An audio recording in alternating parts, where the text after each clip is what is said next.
The Realme GT3 series was the last GT series phone to launch in India. This was in 2022, and 2 years later, GT series makes a comeback with the Realme GT60. So is this GT series comeback worth it? Well, let's find out in our detailed review of the phone and comparison against the Motorola Edge 50 Pro. Hi, I am Ershad. You're watching Trakin Tech English, your destination for detailed, incisive gadget reviews.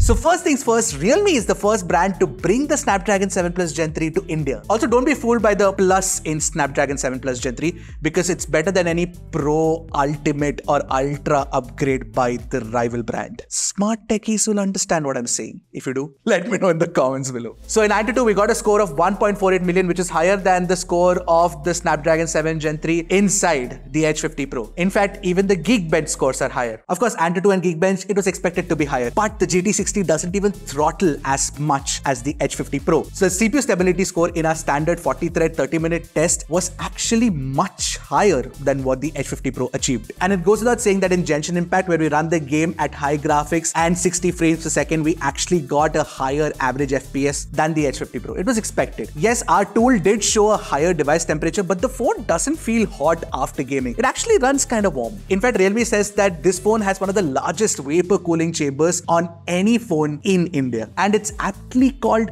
Iceberg. Nice name. Also inside Realme's dedicated game tools, when you're playing games, you actually get the option to change the core clock speed of the performance cores itself, which is damn nice. That's how refined the gaming experience is. Now, we did test BGMI and Call of Duty on the phone, and currently it's running only at 60 FPS. That's probably because the game hasn't been optimized for the chip yet. The chip is very, very new. So 120 FPS gaming on this phone should be possible easily. But you know, the performance story doesn't end there. The variant that we tested is the 12512GB variant of the phone, and it has UFS 4.0 storage and LPDDR5X RAM type. But the base variant, which is the 8128GB variant, comes with UFS 3.1 storage, just like the OnePlus 12R. Keep that in mind. Anyway, if you take a look at the storage read-write speeds right next to the UFS 2.2 toting Edge 50 Pro, it's a night and day difference. You know what else is a night and day difference? Our video views and our subscriber count.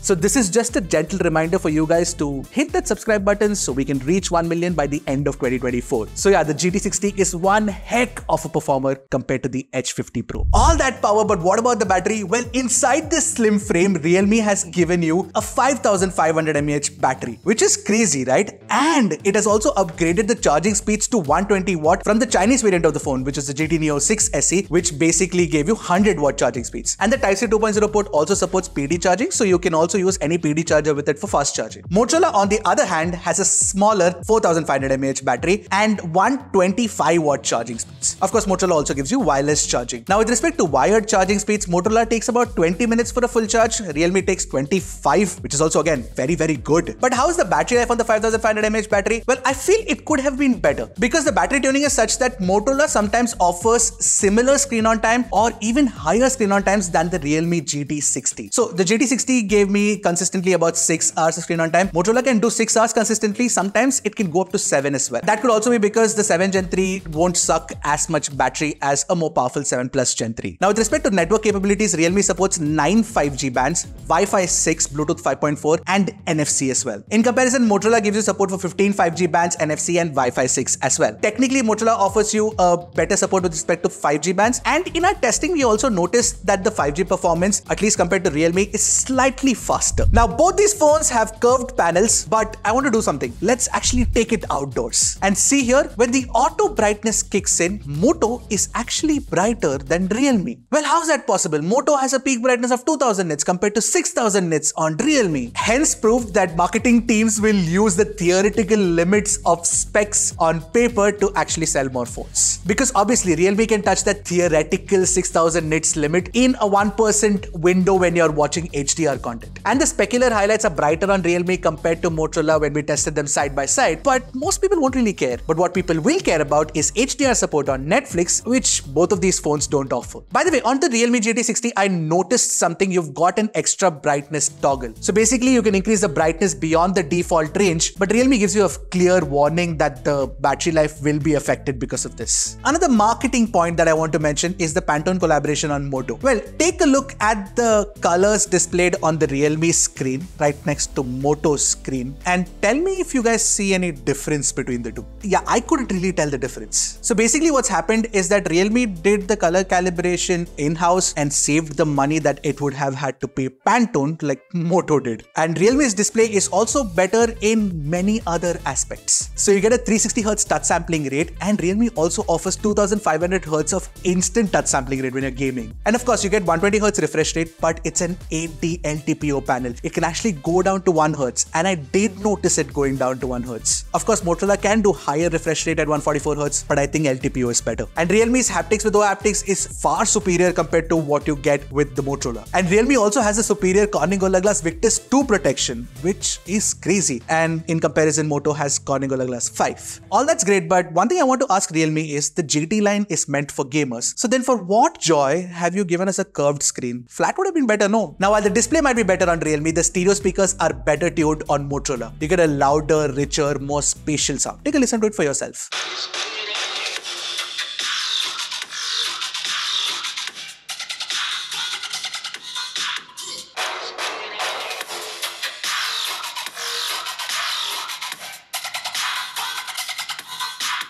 Now, with respect to camera setup, the Moto Edge 50 Pro has technically better specs. Whether it's the rear camera setup or the front camera setup, the specs are there for you to see on screen. But what actually matters are the pictures. So let's compare the two. So what I noticed in my testing is that the GT60's Lydia 600 sensor captures finer details and sharper textures compared to the Edge 50 Pro. I think that's also because you get a superior ISP with the Snapdragon 7 Plus Gen 3. Now, thanks to that Pantone collaboration, Moto does capture more accurate colors, whether it's the reds, the blues, the greens, or even the yellows in this picture. But both these phones have terrible color science consistency with the ultra wide angle camera. In fact, remember this, even the Edge 50 Fusion, which is a much cheaper phone, had better color science consistency. Now the HDR tuning is good on Realme, but I feel that Moto does it slightly better. Realme has a tendency to blow out the highlights sometimes, where Moto gets it right, which is what its advantage is. And if you look at the low light shots, Moto's algorithm retrieves more details. It offers better exposure. Even the white balance correction is spot on, and there is far less noise in the shadows compared to Realme. And that is where Motorola beats Realme. All the pictures of people that we shot with both the phones are so close to call, they look really, really good. Both of them have their own,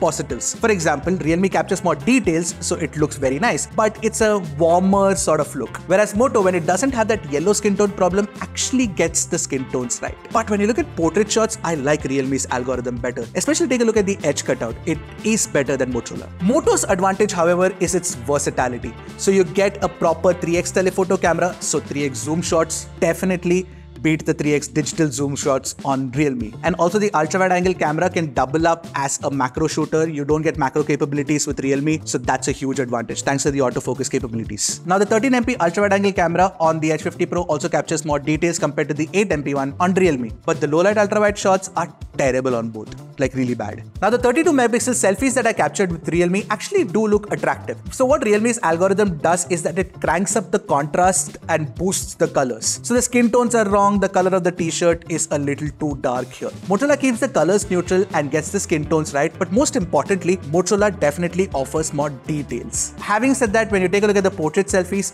or HDR selfies, Realme does it better, and even the low light selfies, Realme does it better. So technically, if you look at it, I actually prefer Realme's selfie camera performance over Moto. Now, video recording with the primary camera is easily better on Realme because you can shoot at 4K 60 FPS as opposed to 4K 30 FPS on Motorola. In fact, even the sound recording quality and the stabilization that we noticed in our testing was better on Realme compared to Moto. This is the video sample recording using the primary lens of the Edge 50 Pro and the Realme GT60. Sample recording using the primary lens of the Edge 50 Pro and the Realme GT60. And Moto also has this problem of dropping frames while shooting videos, especially in the sun. So that needs to be fixed. That said, when you shoot low light videos with the primary camera, Moto actually captures a better video recording. Despite the dropping frames, it does offer better exposure and far less noise as well. In fact, even the ultra wide angle video recording quality, which tops out at 1080p 30 FPS on Realme, can go up to 4K 30 FPS on Motorola, which is an advantage. Now with selfie video recording, both can shoot 4K 30 FPS videos, and I couldn't really pick one winner because both are really, really good. Now truth be told, Realme might not have the same versatility as the Edge 50 Pro because you do get more cameras with the Edge 50 Pro. But the Realme GT60's camera performance is unlike most other gaming phones I've tested because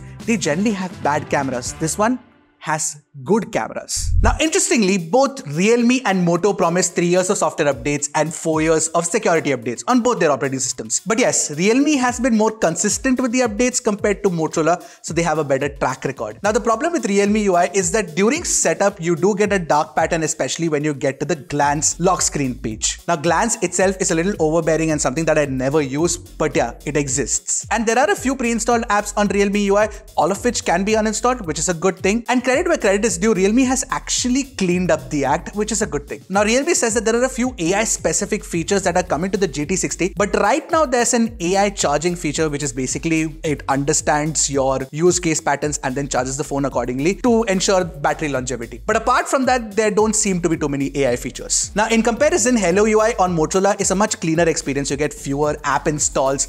There are no dark patterns as such. And of course, there are very useful features as well. For example, Moto Secure is something I love. Moto Gestures is awesome. And you get the premium ready for feature as well. Oh, by the way, both these operating systems have well-tuned animations and I kind of like it. It's very, very good. Overall though, I prefer Hello UI, but Realme UI is not too bad either. Now, for the construction of the Realme GT60, Realme has used all plastic. But yes, it does look like glass, right? Because that's the kind of finish that it has given the phone. And this is quite reflective, I must say. There's this band that is like a mirror finish and it attracts a lot of fingerprints as well. By the way, this glass finish on the back also scratches up really fast. Even with a microfiber cloth, we actually ended up scratching it. Although the design itself is pretty coherent and I kind of like it, but Motorola's design is better, no? What do you guys think? I mean, looks are subjective. Also, Realme has this large 6.78-inch display and the curvature on the display is less. So it's wide compared to Motorola. So it's slightly uncomfortable to hold compared to Motorola. But it's slim and it's light and it's got IP65 rating, which is good. In contrast, on Motorola, you get the vegan leather back and the metal frame, which is plastic on Realme. You also get a Type-C Gen 3.1 port, which is Type-C 2.0 on Realme, and you get IP68 rating and wireless charging support. So yeah, when it comes to the industrial design and the materials used along with the features that you get with it, like IP68 and wireless charging, Moto definitely feels better compared to Realme. At its lower price tag, the Realme GT60 offers better performance and a